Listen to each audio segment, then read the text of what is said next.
By the word of the Lord were the heavens made, and all the host of them by the breath of his mouth. He gathereth the waters of the sea together as in heap, he layeth up the depth in storehouses. Let all the earth fear the Lord, let all the inhabitants of the world stand in awe of him. This word speaks about how great and vast the God who established the plan of salvation to save us humans from sin is. Here, heavens and all the host of them are synecdochic expressions, referring to this world and all things in this universe that God created in the beginning. Also here, gathereth and layeth up are also synecdochic expressions, which do not simply indicate creating this world and all things in this universe, but also include the fact that he is governing all things he made according to his will. That is, God is the one who created this world and all things in this universe just with that word and the breath of his mouth, and he is the one who governs and rules all things he made according to his will. Therefore, God will surely be able to achieve and fulfill the plan of salvation he established. Nay, God is the one who governs all those things he made according to his will even now, in order to make that covenantal love overflow in this world. In other words, God is the one who sometimes makes waves rise strongly in this world, sometimes causes typhoons, sometimes allows diseases like COVID, and he is the one who oversees and works in all these things.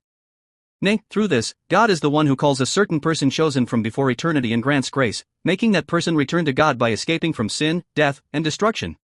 So, as a result of such God's work, what will become of this world? Let all the earth fear the Lord, let all the inhabitants of the world stand in awe of him. First, why did God create this world and all things in this universe from before eternity and govern all those things he created according to his will? It is to receive praise and glory from all creatures. However, such humans, after committing sin and being condemned in the Garden of Eden, became so corrupt and fallen that they do not know God, forgot God, and became beings who live committing all kinds of evils. Nay, such humans do not praise and exalt God, who is the Creator, but rather became enemies of God and adversaries of God, living by opposing, ignoring, and despising God. Then, did God's initial plan fail completely? That is not so. To this end, God established that plan of salvation and has been working diligently to carry it out.